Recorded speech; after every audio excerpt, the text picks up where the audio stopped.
to the Fantasy Footballers Dynasty podcast with Borg, Betz, and a baller.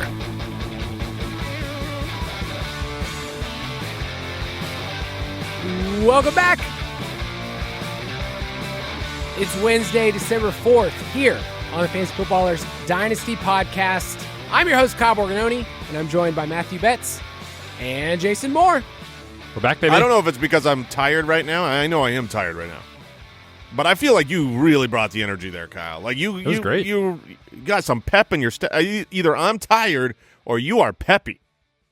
I mean, if I know Kyle like I think I do, peppy. He's had at least 3 cups of tea at this point in the day. So he's ready to go. Are you British? Kyle is. I'm in the mood where I need the tea to keep me going. It's not caffeinated, but I think this is Wait a minute. Placebo it's not effect? caffeinated, but It's hot. Keeps you going. It's hot. Okay, I have in my mug here a glass of water, but it is hot. So I get it. This is just, maybe I should throw some tea in here. Of all the sponsors we've had over the years, and trust me, there's been lots of them, including, what was it, last week we were talking about trains? And Yeah. It was great stuff. We've never had one for hot tea, and I'm pretty sure that Mike, every single episode, has a throat coat. I usually have one every episode. Betz, we were just talking before, a little nighty-night tea before he goes to sleep. I mean, this is where we're at our age, Jason. So I don't know if I guess I got to get into tea. I am trying to plan next year my family's first ever European vacation, which, first of all, that's a nightmare to plan. But everything that I'm seeing is like you have to start the days with tea and crumpets. I don't know. You better start now, man. You can do the market research for us, Jason. Like, that's why we're sending you over there. Yeah, is to prepare tea research. Yeah. And we've talked a lot about high tea, low tea. Let's talk about regular tea. On this episode, we will do a weekly rewind, talk about some players that we watched on film, including some players that most of you did not even know existed in the NFL. Jason's got a fun one in there. And then we're going to play a little game, and these gentlemen have no idea, no clue what I prepared for them. But I also think for listeners and people that are watching on YouTube, it's a good chance to kind of get in the mode of figuring out players and how much they're worth and how much we put on draft capital and age. And then when you start unveiling the story, it starts to kind of paint a picture of, okay, this is where this player is valued at. And guys, the players I've chosen for you today, a couple of them are your personal favorites. I'm just going to throw that out there. People that are near and dear to your hearts. Okay. I'm Breece interested Hall. to see who you think that is. That from monster. Kyle. I just know that you guys are an emotional bunch. You care deeply. I know Jason, he plays fantasy football. His heart's out there. He's willing to share it and willing to get hurt. That's what I like about you, Jason. You're willing to get hurt in this game. I'm vulnerable to all sorts of emotional injuries. Do you guys feel, I mean, we're about at playoff point in dynasty leagues and redraft leagues, but I feel like this year has been an emotional roller coaster of just what I want, what I thought would happen.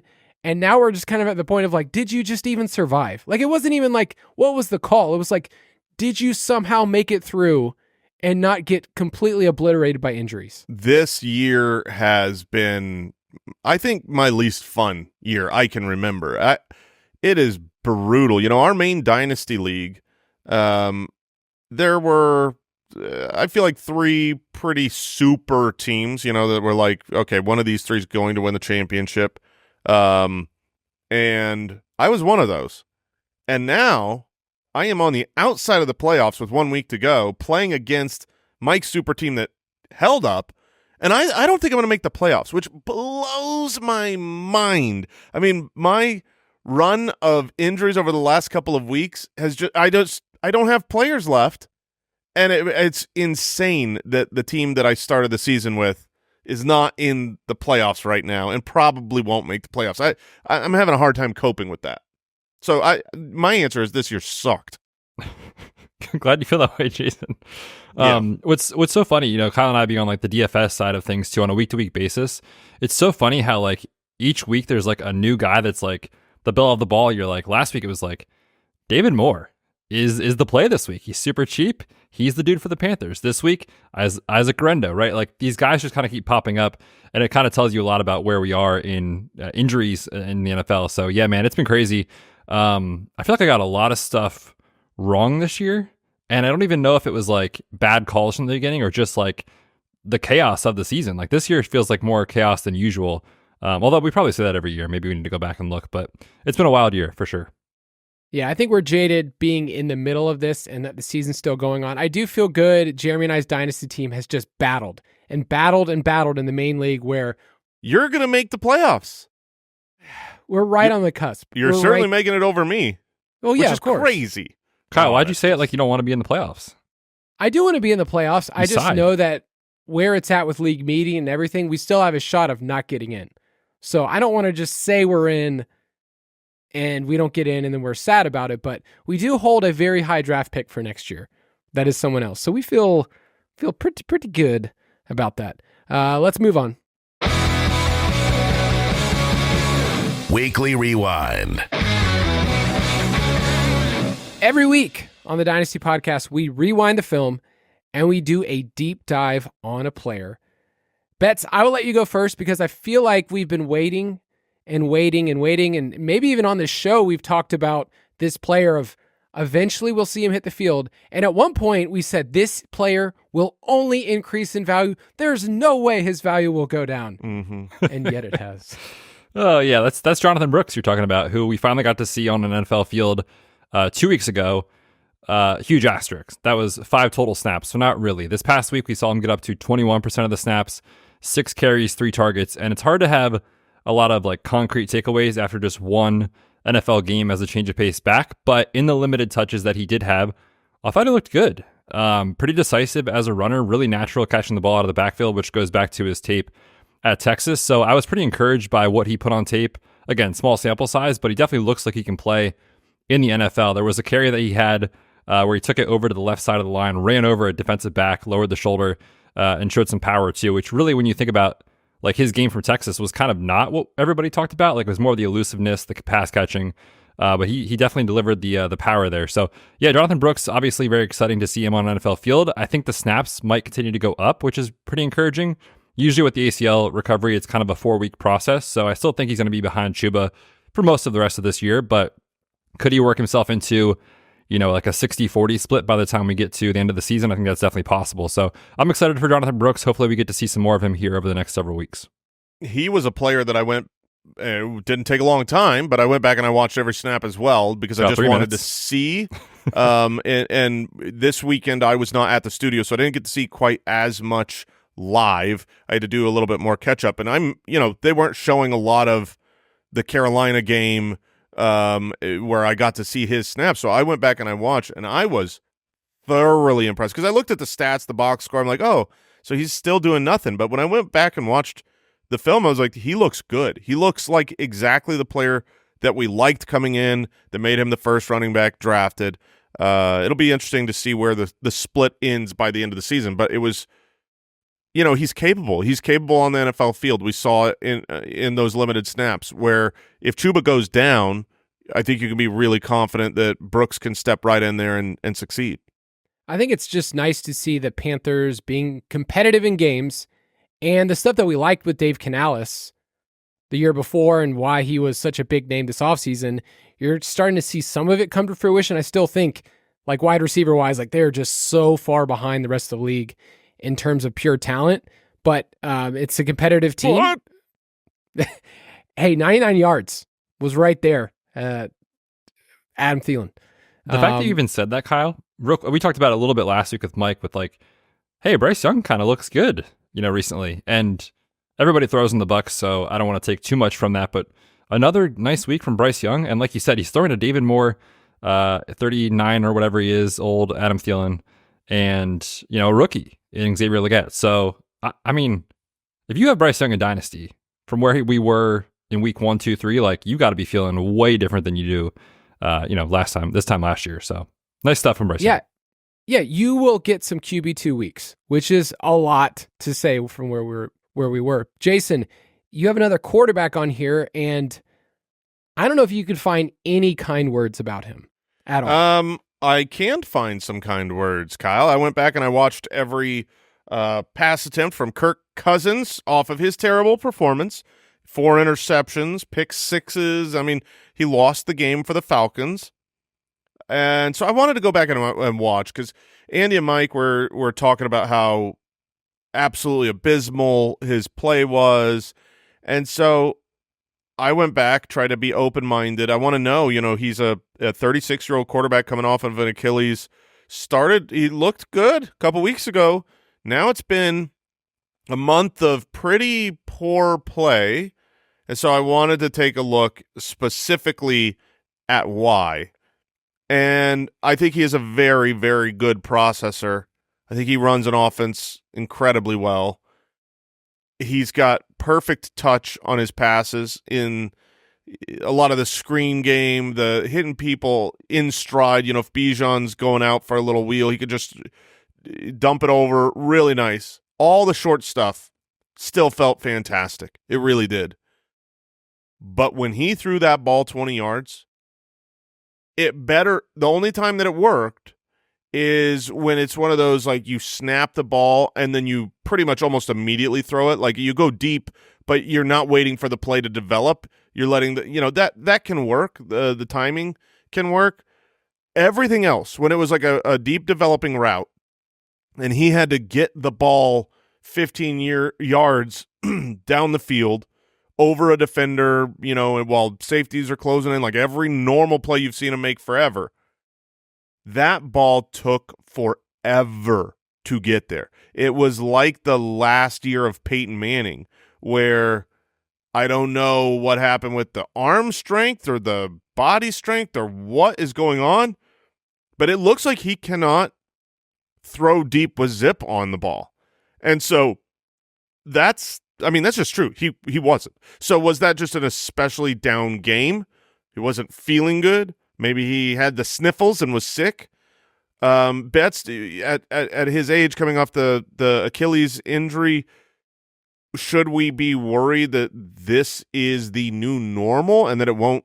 I guess the question we need to answer, because even though it's Dynasty and he's older, this is still a valuable player in fantasy, not just for him, but for Mooney, for Bijan, for London.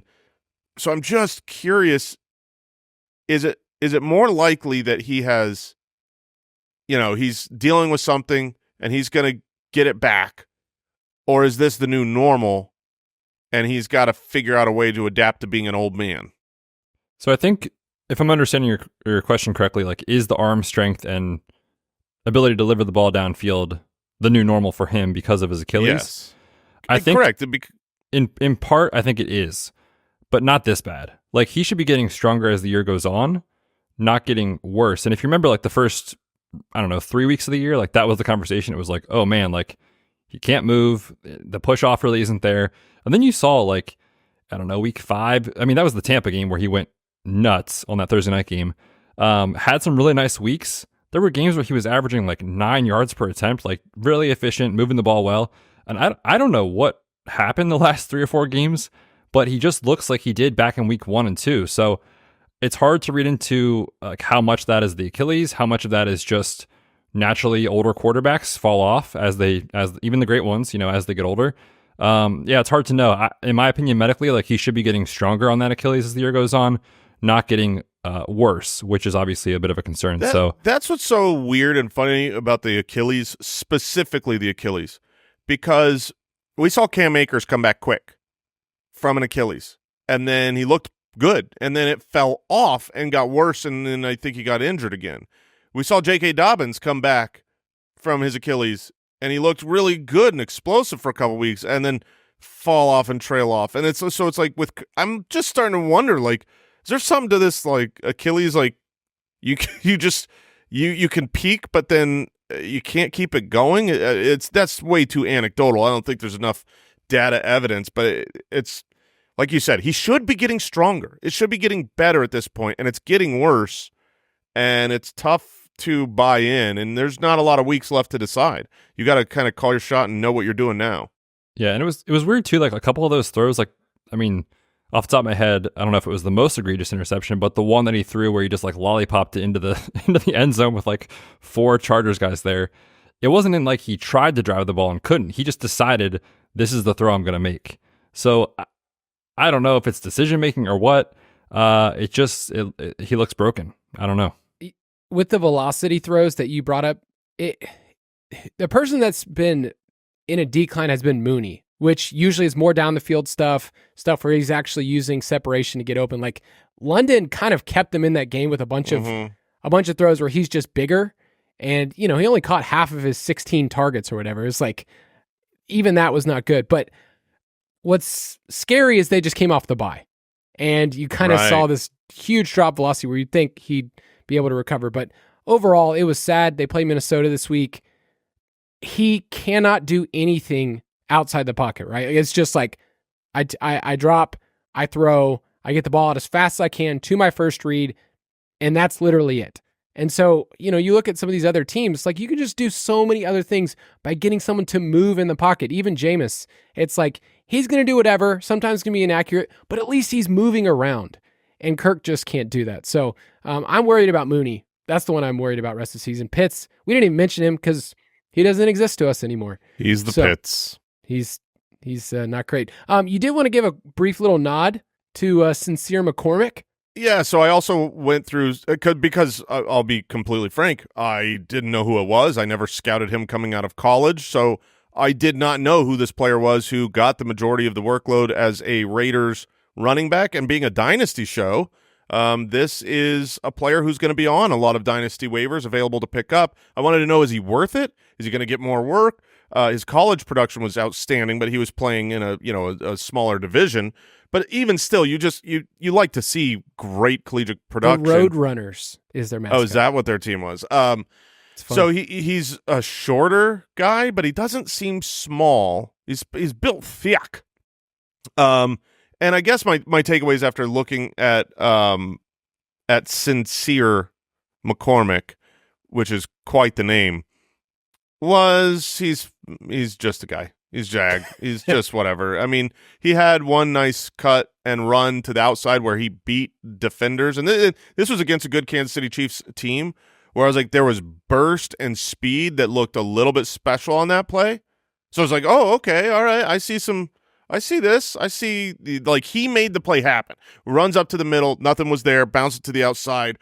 Beat the guys to the outside. Looked good. Looked fast. Looked strong. But then all the other plays were just like, he gets whatever you give him. I was talking about, I think I scouted Javonte earlier this year after his big game, and my takeaway was very similar, which was he's going to get the yards that are given, but I didn't see anything special that, like, he did not do anything special to have a good fantasy game. He just had his offensive line opening up holes better for him that game. Yeah, I remember the name only because it was in our prospect group, and then he was undrafted. His name is Sincere. Yeah. Because, it's a sweet name.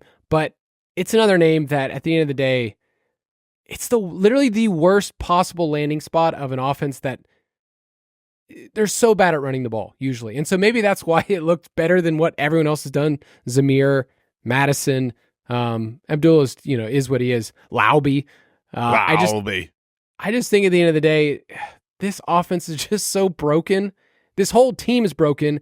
I think my bigger question is, how many games does Pierce have left? Are they going to let him finish? I think they'll let him finish because I believe right now they have to be paying for like 4 coaches, and so they'll be paying for a 5th. It's like every year they're just adding another coach to their budget. Yeah, I think it's going to be a clean sweep in Las Vegas again. That's kind of like the Bears. They're paying for Waldron, who was the OC, and then Brown took over as the OC, but now he's the interim head coach.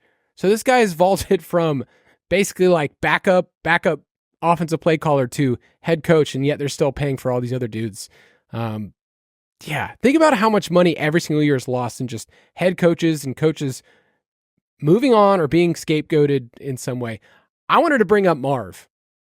And I think Marvin Harrison Jr., I loved the matchup, and Mike actually had him as the start of the week.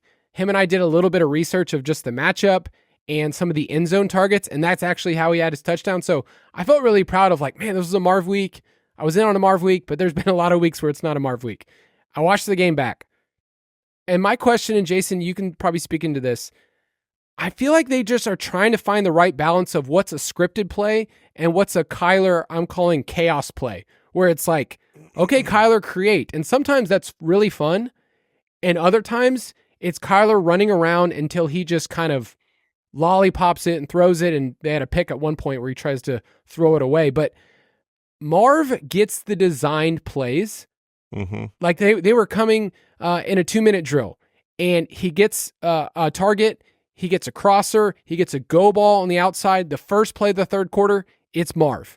So they get these scripted plays, but they're not always layup stuff. Like Trey McBride gets these layup, chain moving plays where Marvs are like, maybe this will work 40, 50% of the time, but a lot of times they're just plays that just don't have a lot of high value of just reception. So my question is, how much does Kyler's style affect Marv and affect him for fantasy and his development? Because it's erratic. Yeah, it is. The connection between those two is not there yet. I believe a lot of it, if not the vast majority, is on Marv.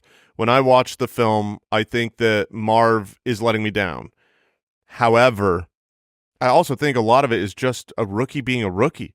Like we're so spoiled by Justin Jefferson's rookie season and, you know, the first 4 weeks of Malik Neighbors where it seemed, you know, Jamar Chase. It's Marvin Harrison's having a good rookie year. We stupidly drafted him at the back of the first round in fantasy, which he was my official final bust pick because that just seemed foolish going into the drafts. And you see it on a lot of these plays. They script him a lot, and yet the catch percentage is not there with Kyler, and a lot of that's on Marv. There was a play, really nice design, broke open, Kyler throws it over the right shoulder to the outside. Marv turns way too late, and he turned to the left. He turned inside to look for the ball. That should have been a layup. There was another play, I think it was like 2 plays before that play, where another kind of outside route where, you know, he turns around to catch the ball, but he doesn't come back to the ball. Kyler throws a little out to the right, and the DB goes in and breaks it up. And so you think like, oh, Kyler threw a bad ball. The DB was able to get there, but it was Marv's fault. Marv should have been coming back to the ball. That's what I saw too. Marv should have been coming back to the ball. The DB shouldn't have had the wide open angle to go after the ball because there should have been a Marv between the player and the ball. So when I look at those plays, the ones that are the wrong shoulder, the ones that are not coming back, those are so easy to teach, to learn, to be like, dude, you got to fix this. It's not like Quentin Johnston where it's like, there's a problem in your head. I don't know how to teach you to just catch a ball. The skills, the traits, they're all there for Marvin Harrison. There's just rookie mistakes. So I'm not too scared about Marvin Harrison's future, but there's clearly a disconnect, and he is not what the whole world hoped, and I would go further and say, nay, expected him to be in his rookie season. Yes. We expect him to be CeeDee Lamb right now. Yeah, I think the name didn't help. Like if he had a completely different name, we would say, okay, this is a really good prospect, but coming in, it's also like I compared like Stroud throwing in the ball in college and Kyler, and just like the way that you had these wide open offenses and Marv's just open on these post routes that, you know, you just see defenders in the NFL just staying with him.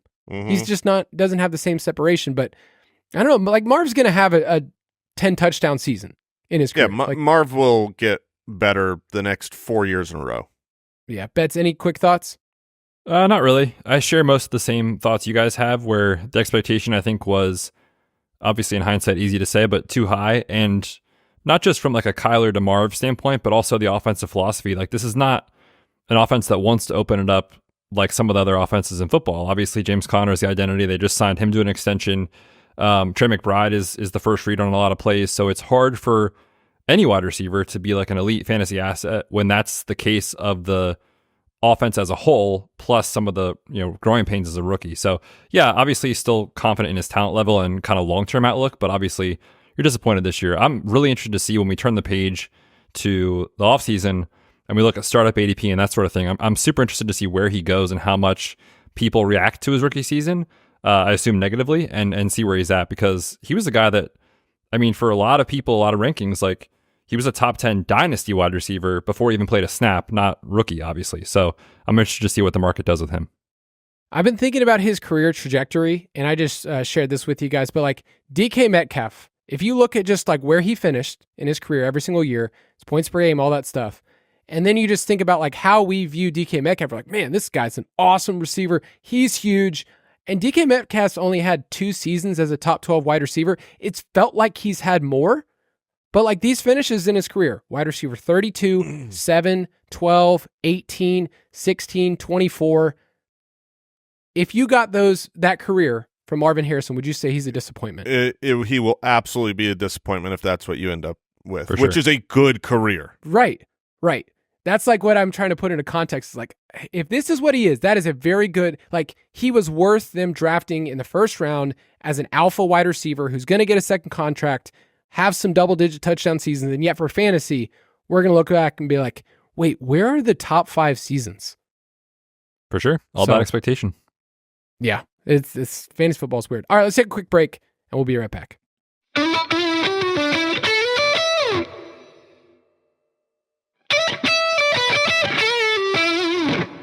We are back, and we're going to play a little game. And so for this game, I have stolen a drop just because you're here, Jason.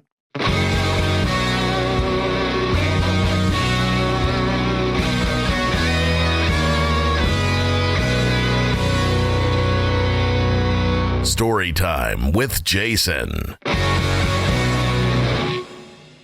Now, this is a really I don't remember that. You don't remember this? I don't remember the drop. Okay, Jason, you know, a lot of people listening have spent a lot of time with you over the years. Isn't that, it's like funny to think about, like there are thousands and thousands of people around the world that have been like, yeah, I've hung out with Jason for so many hours.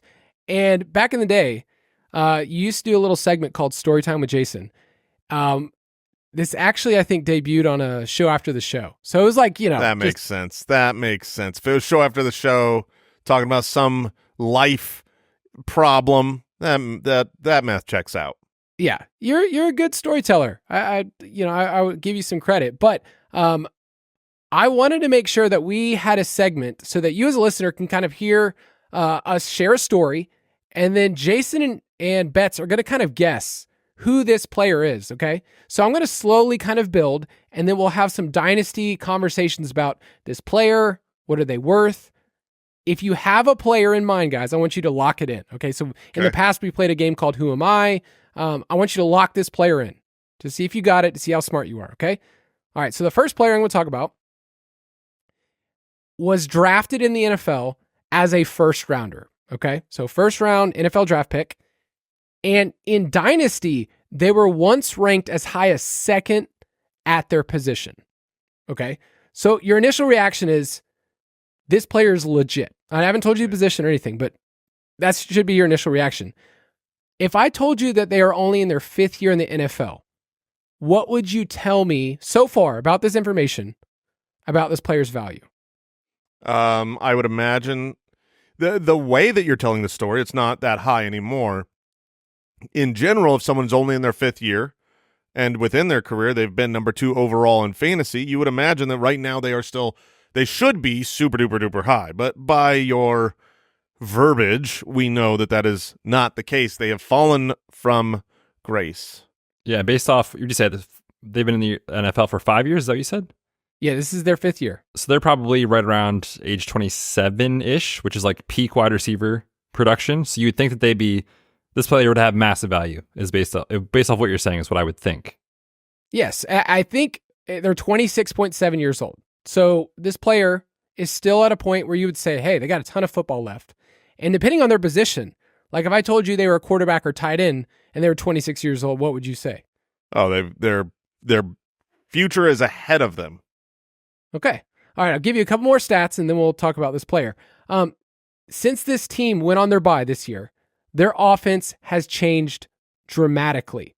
All right, since week 6, they're 6th in passing yards per game. They have the 4th highest explosive pass rate. So this is an offense that you'd wanted to buy into for the last 6-7 weeks.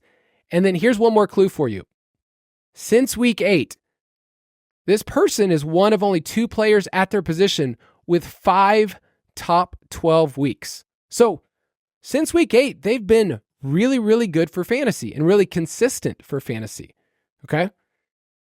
I also will add, this is the final clue. This will hopefully give it to you. Do you guys have any guesses? I have a guess, yes. This is a wide receiver, correct? This is not a wide receiver. I have a running back. I thought it was guess. a wide receiver. I was thinking wide receiver the whole time. For some reason, I thought you said that. So I need to reshift my thinking. Go ahead and give me your last one. Yeah, I'm trying to make sure that as I'm building the case, the story for this player, that you kind of get in your mind how young they are, how valuable they are, how good they are, and then we'll zero in on the position. And this final clue will give it to you.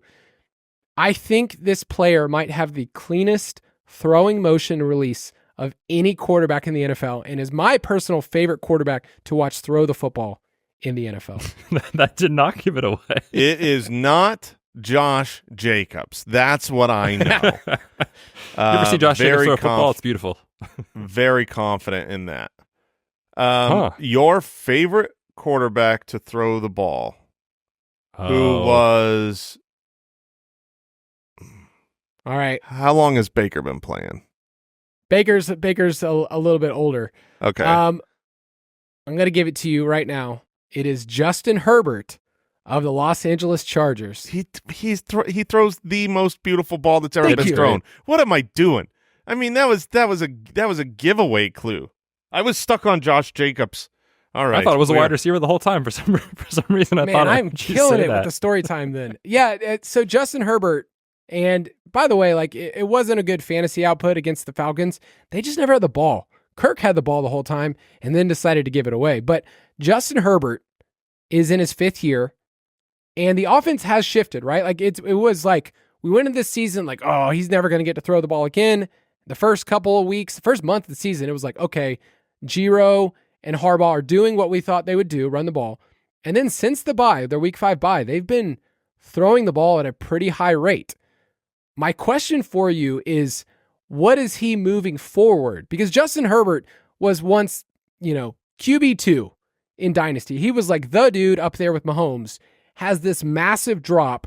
And then I would say in the last 2 months has had kind of an uptick in value of people like, okay, he can be sustainable in this offense. They have a couple of weapons. But what do you see for Herbert moving forward in Dynasty? I think he's a top 10 Dynasty quarterback. We knew it was likely going to be a downturn this year. They don't have great weapons. They want to run the ball more and establish it.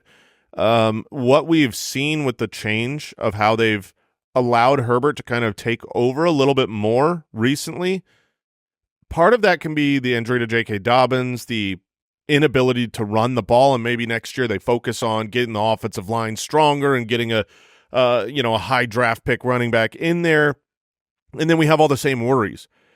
But what I love about what we've seen this year is that Harbaugh and Giro have a winning formula, and they are allowing Herbert to be Herbert. He said, since that bye, I mean, he had until this week against Atlanta, he had 5 top 12 quarterback finishes in a row. And that's with Quentin Johnston as the wide receiver 2 and a tiny rookie as the wide receiver 1. So he's young. I think he's got a bright future. He's also running the ball a little bit more in this system, which I hoped for and expected. So I think he's a top 10 Dynasty quarterback going forward. Yeah, I think just to speak to that too, like the change in the offensive philosophy, maybe it was just let's give Herbert some time to like acclimate to this new system. And, not surprisingly, he picked it up because he's so good. But then the offense said, okay, look, he gets it. Let's unleash him a little bit more here and let's throw. It probably coincided with the reduced efficiency from the running game. Also, remember, Herbert had the high ankle sprain in like week 3, I think it was. So he was kind of banged up. But now you're seeing him running, which to your point, Jason, has always been a part of Greg Roman's schemes. Obviously, he's never going to be Lamar, but 20, 25 rushing yards a game, that goes a long way over the course of a season in fantasy. So, yeah, I think Justin Herbert definitely is a top 10 Dynasty quarterback, and I do believe the weaponry will only get better next season and beyond. Yeah, Josh Palmer will be off the books next year. They have the 7th most cap space in the NFL, the 3rd fewest cap dollars devoted to wide receivers. So I wonder, how do they invest in this offense in the offseason? It's one of those things in Dynasty, we're just trying to be a step ahead. So, let's say, I'm just throwing this out. Let's say they got T. Higgins. How would that shift how we view Justin Herbert? We'd be excited. It would make a big deal. I would also imagine they might go after a tight end as well, because they've seen the success of Will Dissly, and if they were to get someone a tier or two above, I think that could make an impact, and they're going to want to run the ball. So I would be surprised if they don't add an important tight end this offseason, but certainly they know it. The whole world knows it. They have to have another wide receiver there. They have Ladd and a mishmash. Yeah, and Ladd is going to play an important role. I think what we keep talking about, on the podcast, off the podcast, is just like he just can't hold up. Every play he catches the ball. He can't be a guy that's going to go out there and catch 125 passes. I just don't think he'll survive. Exactly. Oh, man. All right, a couple of player comparisons. Would you rather have in Dynasty Justin Herbert or Kyler Murray? Oh, that was the name I was thinking about asking you that exact question. Not joking. Long term, I think Herbert is safer. If you say what is the ceiling outcome best season for either of these guys, I think both of them could have a top 3 season in the future. So I would take Herbert over Kyler. I think I would too. I think it's pretty close.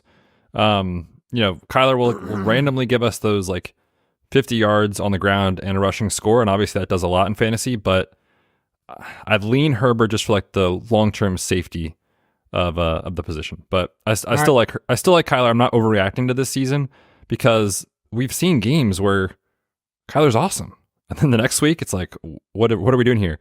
But I think I lean Herbert. They're both very valuable still.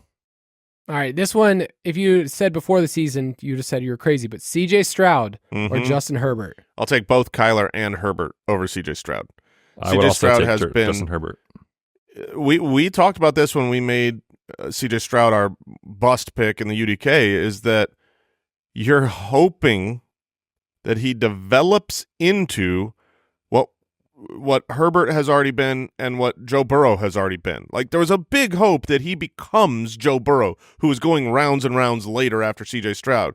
Truth is, he hasn't, and he had everything set up. I know he lost Nico at times, lost Diggs at times, but he also had times where he had Nico Collins, he had Stephon Diggs, he had Tank Dell, he had Joe Mixon, and it wasn't that great.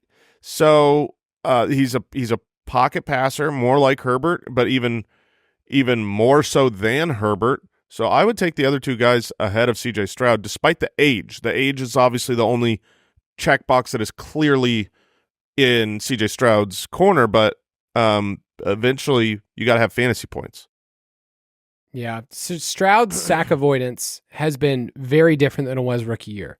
That's kind of been the biggest bugaboo for him. But I'd take Herbert as well, which I think beginning of the season, people were taking Stroud 1 or 2 at quarterback in startups, which without the rushing is just crazy. All right, another story for you guys.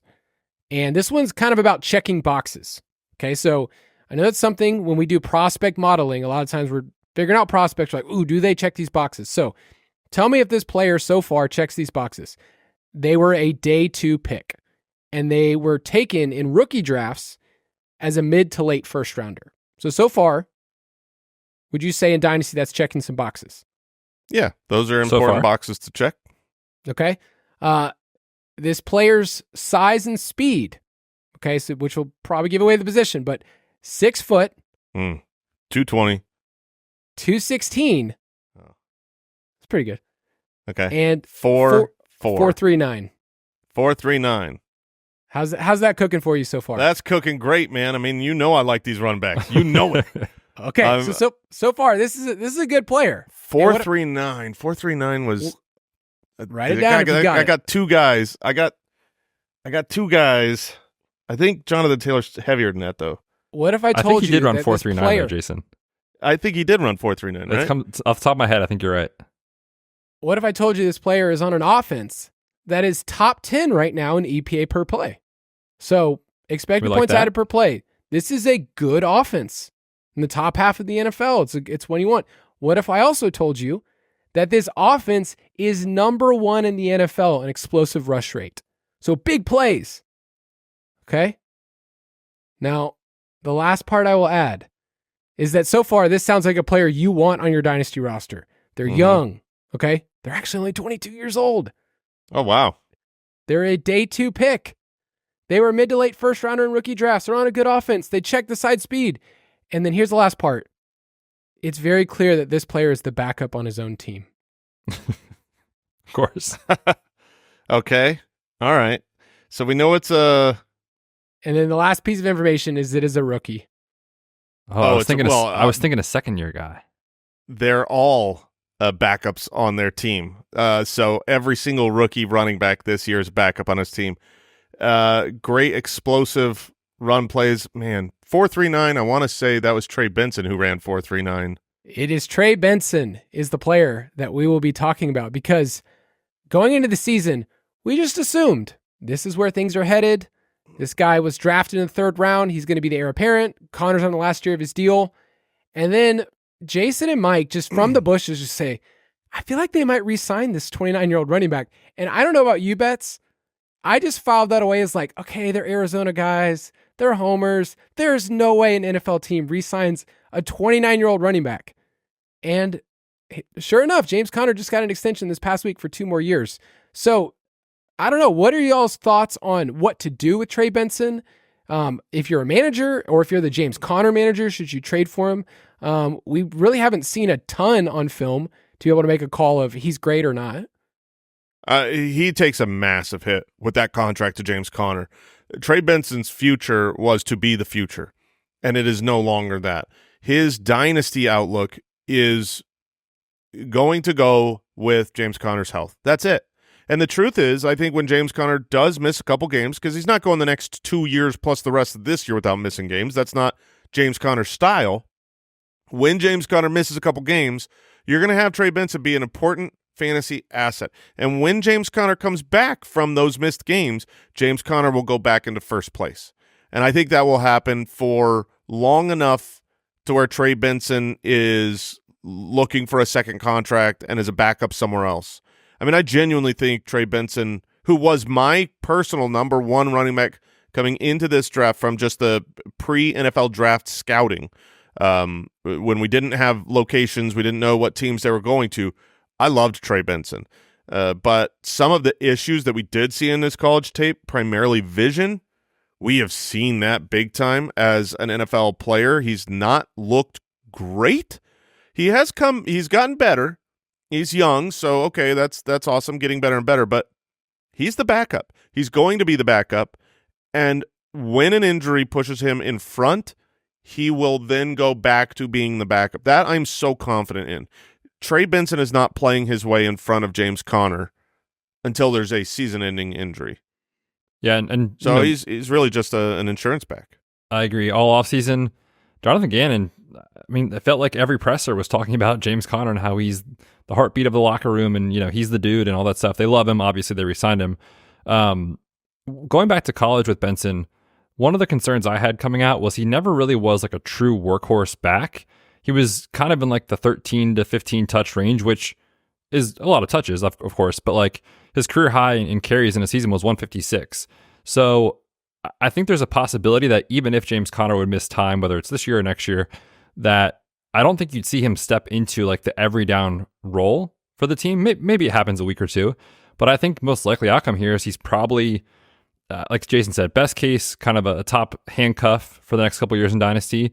But even if he gets that chance, like, are you confident he'll get, 20 touches? I'm not necessarily. The other thing that's been weird about him is like he had that little run before the bye week where he got some work, but those were massive blowout wins for the Cardinals. When the chips are down, this team is going to James Conner, no question. So yeah, I'm with Jason. I think it's a huge hit to his value, and to me, he really is not anything more than the RB2 on his team and a handcuff.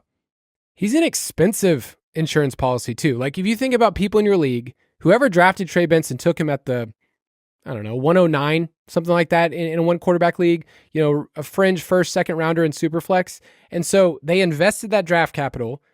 And now you're at the point where it's like, well, I'm just going to hold on to this player. I know Connor gets hurt. That's his MO his entire career. So it's not really a player that you could just acquire on the cheap as some random backup. Like he'll cost you more than just, I don't know. I feel like people want more than just a second rounder.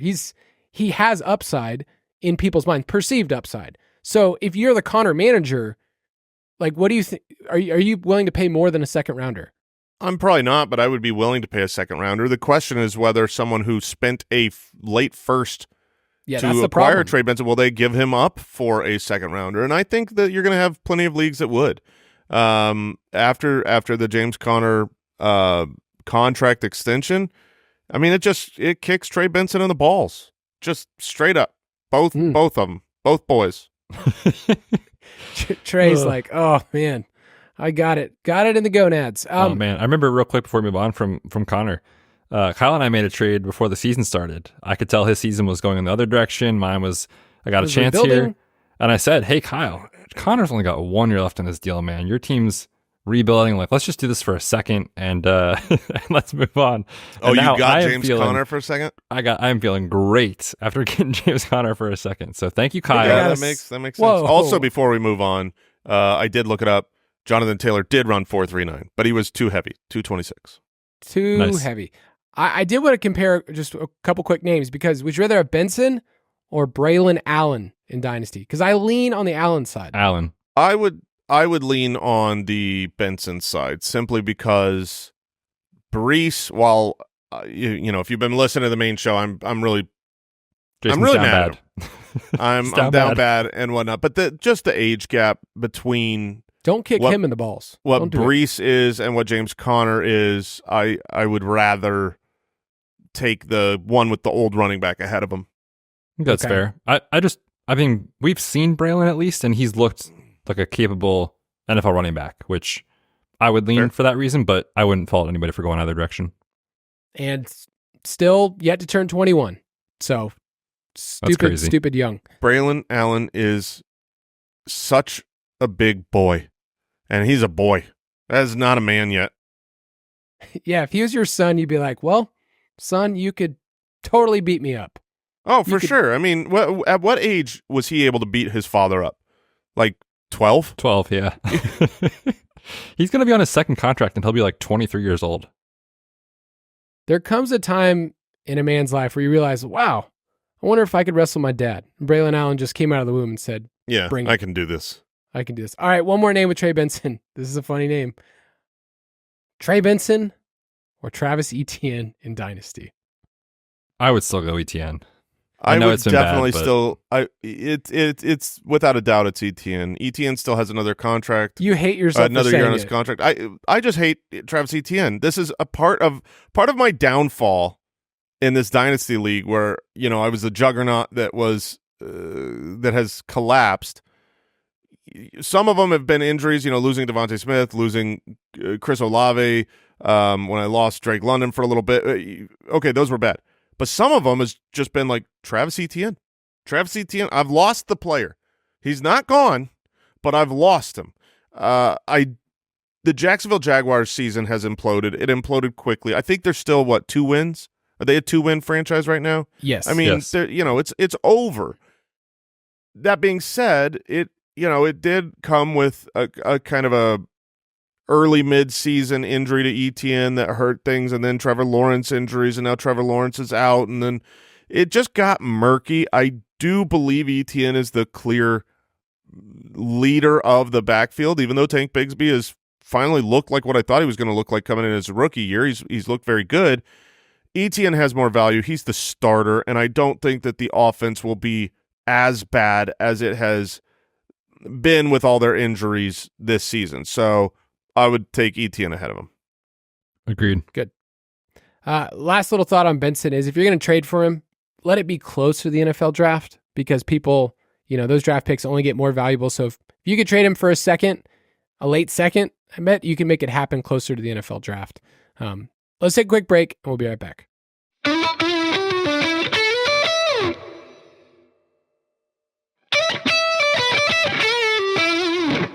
All right, we're going to continue with a little bit more story time here. And what if I were to tell you that this player was a day one pick in the NFL draft. Okay. So far, First round. first rounder, we like him. In Jamar rookie, Chase. Locked it in. it's not Is it? bad. We were No, looking for Kyle Pitts, the player taken ahead of him in the first round of the NFL draft by a loser franchise. No, so first round pick in rookie draft, this player went very early in the first round. So this is a very high-end player. Okay? Okay. However, the dynasty value of this player has been quite a roller coaster. They were top 15 at their position when they were drafted. It bottomed out, and I looked on some sites. This player was wide receiver 33 on some sites in September. Okay? Of this year. Of this year. Oh, in wow. September. Now, okay, a couple months later, this player is in the exact same place they were when they were drafted in Dynasty. So now they are a top 15 Dynasty wide receiver. Within a span of 3 months, they're back to where they started. Okay? Is this a player that you would say, wow, this is somebody I could buy into? This player is only 22 years old. And since week 9, they've averaged over 20 fantasy points per game. Okay? Would you say that this is a player you want to have as a bedrock of your dynasty team? I know exactly who it is. I would Okay. definitely want this profile Do you as a bedrock of my team. Yeah, you know, I almost use this as my deep dive film study guy. It has to be Jerry Jeudy. Am I wrong? It is not Jerry Jeudy. Oh, but No, that he's fits the not profile. 22 years old. Oh, I didn't think about that one. But he was a first round pick who was super highly drafted in the rookie year, who then fell from graces, and now Yes. in the last couple weeks has been. Other than the 22, he fits that to a T. He does. Okay, all right. No, he would be an interesting dynasty case to study of just, here's what we thought was never going to happen, and now we're getting this little run of Jerry Jeudy just being unbelievable. Is it Okay, London? so this player's not even 23 years old, and then right now, they're the wide receiver 8. Is it on the Drake? It is not Drake London. What is happening? Is Betz, do you have any guesses? Is this Jordan Addison? No, it's not. The player we were looking for is Jackson Smith Ah, in There you Chico. go. There you go. Yeah, that makes Makes sense. Not even 23 years old. And I feel like we've had an entire story with him so far in his career. I mean, we're in year 2. Remember when he came in, he was drafted 20th overall, and all of those wide receivers were all taken together. And JSN, after his rookie year, were just like, well, we're getting a bunch of low ADOT crap that we don't care about. That's not good for fantasy. We kind of had that confirmed earlier in the year, and then he's been on a run over the last month plus, where JSN now is a top 10 wide receiver on the season, and then in Dynasty, he's seen as a top 15 wide receiver in terms of value. So, one, do you think he warrants that? And I'll give you some names, but do you think he's a top 15 Dynasty wide receiver? Wow. I think that's definitely the range. Like 15 to 20-ish makes sense to me. I definitely need some names around there, but I think it's fair based off of his collegiate profile, draft capital, and recent performances, but not just recent. Like, you've seen flashes over the course of the last 2 years, but now we know he's solidified as the top 1 or 2 on the team with Metcalf, with Lockett kind of fading out. So I think it's pretty fair. It's funny because we've had the question on the main show, which I'm sure is one of the names you have. Who would you rather have in a dynasty league, which is DK Metcalf? Would you rather have DK Metcalf or JSN on the same team? Obviously, there's an age gap there. I would expect that on a weekly basis, I would rather start DK Metcalf right now over JSN. I would expect that this year. I'd expect that next year. So my answer would usually then be on that side. But I think I've got DK Metcalf at about my wide receiver 15. So, yeah, I mean, he's right there. Let's just play the name game. Yeah, there's a 4-year age gap, a little over 4 years between the guys. So think about that. I think the crazier thing to think about is JSN. If we just deleted everything that's happened in the last year and a half, he's at the exact same place we thought he would be at when we drafted him. Like, oh, this is like a top 15 dynasty wide receiver. Look at the production profile. He's going to be good. We've gone through this roller coaster, and now we're like, is this for real? Can we really jump in on this? But I'll give you some other names to think about. Would you rather have JSN or George Pickens? That is tough. I kind of lean George Pickens. I'm so proud of George Pickens. I do too. I lean the Pickens side. You worry a little bit with the Steelers' history of just chewing up and spitting out really good quality receivers and just saying, whatever, we'll draft another one, we'll draft the next one, we'll draft the next one, we'll draft the next. And so long-term dynasty, I worry a bit, but he's still got enough years, right? He's got 2 more years there. Am I right? Under contract? Someone look that up. If he's got 2 more solid years, he is the one. He's looked great. He's playing like an alpha. And he matches Russell Wilson pretty well. I don't know if that's their one more future. year under contract. Oh, gosh. Only one? That is actually a real thing. Like, Tomlin is fed up with his stupid penalties and taunting. And you hear him talk about it today in his presser. He was like, yep, he's got to grow up. Like, at some point, Tomlin's not going to wait around for that. So that is a slight concern.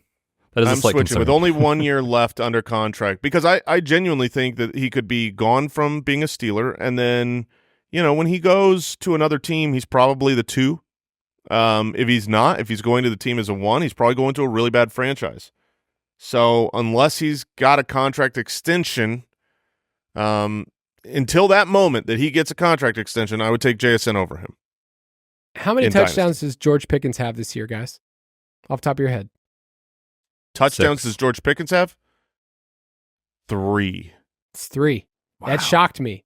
Well, he's had at least 3 called back on stupid plays, penalties. And he's a yardage guy, and he's not going to be a high PPR guy in Pittsburgh the way that you'd get somewhere else. So like the target share numbers are always like up there this season, 28%. You're just not seeing these crazy volume games. I mean, he's going to have a game like he did, what was it, last year against the Bengals, where it was like 195 on 4 catches. Like, he will have those games. JSN feels a lot safer. He's a year younger. I mean, do you think that people perceive Pickens as more valuable, though? I think they're probably in the same tier. I mean, what I would think. Both Betz and I were quick to answer Pickens. So given what he's been doing, I think you could find people that value Pickens higher. And if this was a redraft, if this isn't Dynasty and this is just like, my trade deadline hasn't passed and I have to pick one of these guys the rest of the season, it's definitely Pickens. In which case, maybe you can get a deal done for JSN. Yeah. It's just one of those things that I have Pickens in one of our leagues, our Dino Junior League, and he's a fun player to have in Dynasty. Oh, Dude, this Dino Junior League, I just realized today. So right now we're in the bye. We're the number 1 seed, and I don't know what our record is. It's outstanding. Maybe we got 2 or 3 losses on the season. Are you sniffing your farts on air? No, I'm not. Definitely. I'm angry at you, Kyle.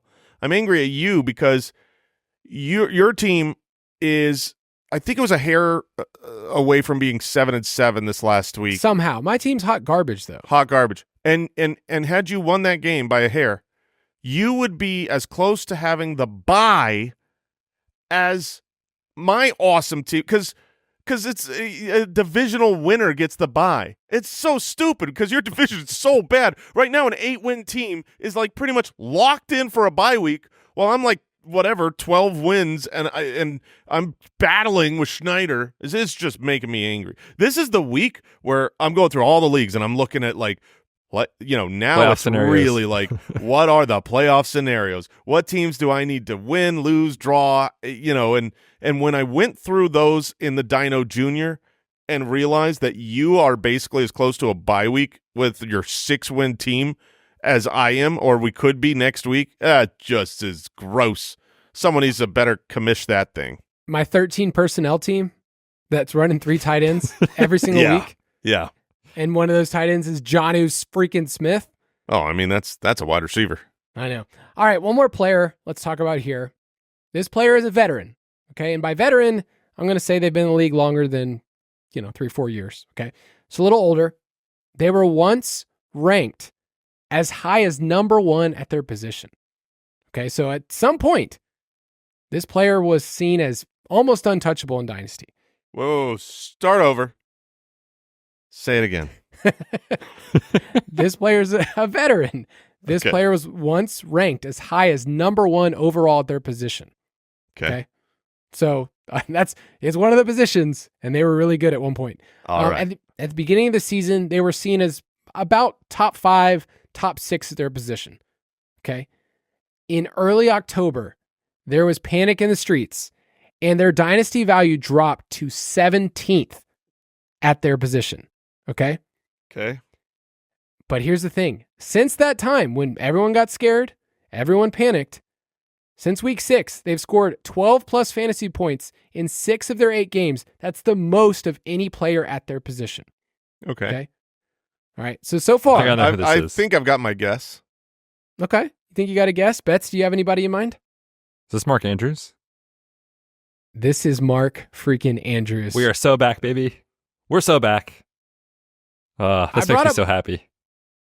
I brought up Mark Andrews because if you've had him in Dynasty, if you traded for him whenever you did, you've basically had to dig your heels in and just say, I believe, this is what I believe, this is who this player is. And I think all of us have loved Mark Andrews for a very long time. Mm-hmm. All We're three of us very pro Mark Andrews. Yeah, the three of us, not like on this show. Before this show ever existed, the Dynasty show ever existed, Yes. We've all been independently like, Mark Andrews is a good player. He's really a talented tight end. He's just, when he's on the field, he's been good. Yes. Betz has lost thousands of dollars on him in best ball. Just emptied his bank account. Just said, hey, Mark Andrews is the key. Really hope my wife is not listening to this episode. Sorry, honey, the kids can't go to college. Mark Andrews really wasn't the guy you needed. He's been really good since week 6, but I do want to bring this up because the question is, how many more productive years does he have? He has one more year under contract, okay? 2025. And this is just numbers. I'm not insinuating anything, but his cap hit is $16.9 million, and his dead cap is only $5.9. They would actually save $11 million if they moved on. Not saying they should, but that is a lot of money for a team that needs to kind of diversify in some other areas. So with Mark Andrews, how many more productive years does he have left? He's 29.2 years old. I think given what he means to the franchise, I expect that he will be re-signed. That would be my current belief, even though they have Isaiah Likely there, and you could make an argument that he's disposable and maybe roster construction-wise they should move on. I still don't believe they will, and if that's the case, I think he has 3 really, really solid seasons left. I mean, he's 29, so it's normal for even an older tight end than that. See Zach Ertz right now to be successful, especially someone with the goal line prowess. You can end up having even 5 years of productivity if the later parts are just basically Antonio Gatesing around the goal line, where you end the season with like 400 yards, but you got 13 touchdowns. I could see that. So, but I do think he's got 3 valuable seasons left. For sure. I agree with that. And, we talked about this a lot with tight ends, is this is kind of where this like 28 to 30-ish range is kind of the peak for their production, unless you're Brock Bowers. And then they kind of just imagine when he's 28, bro. Dude, he's going to be unreal. He's going to be the wide receiver 1. Gradually kind of fall off over the next few seasons. So, yeah, I think you got maybe one more contract where you feel really good about Mark Andrews, whether that's in Baltimore or elsewhere. But, yeah, I think you got a few more years here of him being productive. So it's been really good to see the bounce back. My only worry is that it's been very touchdown dependent, but that's kind of tight ends anyway, not named Brock Bowers. So, yeah, it's been good, and his role around the goal line, like Jason said, is very good. It's a great case study in looking at what we can do when we overreact. In redraft, it's one thing because the opportunity cost is the same. Overreacting in Dynasty is you dumping a player like Mark Andrews after, I don't know, week 3, week 4, when he goosed, and you end up getting like a second-round pick. It's like, okay, you basically saw what you saw a month into the season and just ignored the last, 5-6 years and the offense. Like, we believe in Lamar, we believe in the offense. I think this offense is always going to exist with 2 tight ends. So with Isaiah Likely, Maybe they do have a restructured deal, Jason, and they figure it out with Andrews, and then they just keep it with Likely. I'll give you some names. Would you rather have Mark Andrews? And the names I'm bringing up are names that are currently ahead in a lot of dynasty rankings. Dalton Kincaid or Mark Andrews. Oh, to me, that's an easy Mark Andrews. It is for me as well. I don't think Dalton Kincaid. I mean, I was saying it. I think it was on this podcast a couple weeks ago. I was saying it's sell now because he's still young. There's still a lot of hope for Dalton Kincaid, and I'm not that hopeful. I lean Andrews as well. Kyle Pitts or Mark Andrews? Mark Andrews. Yeah, easy Mark Andrews. It was easy for me too, but Kyle Pitts is ahead in a lot of dynasty rankings across the board. And then one that is ahead, and if you can get this deal done right now, I would do it right now. Cade Otton or Mark Andrews? Mark Andrews. Mark Andrews for sure. It's wild to me as someone that literally has thought about Cade Otton almost every single day for the last 3 years that he has a 3 or 4 game run, and then he's elevated to being a top 6, 7 tight end. I wish you were joking, Kyle. Sadly, you're not. I know. Cade Otton is out there. I respect him. I respect him a ton. I've dressed up as him, but he is not a cornerstone of a dynasty team. I think Mark Andrews can lead people to titles for this year, next year. So keep that in mind. Don't overreact. That's, I think, my biggest point here with Mark Andrews. That's going to do it for this episode of the Dynasty Podcast. We're still going to be rolling all the way through the rest of the season, in the playoffs, in the offseason, and we'll be talking all things rookies soon. We'll talk to you again next week. Goodbye. Goodbye. Thanks for listening to the Fantasy Footballers Dynasty Podcast. If you want to take your dynasty skills to the next level, check out thefantasyfootballers.com.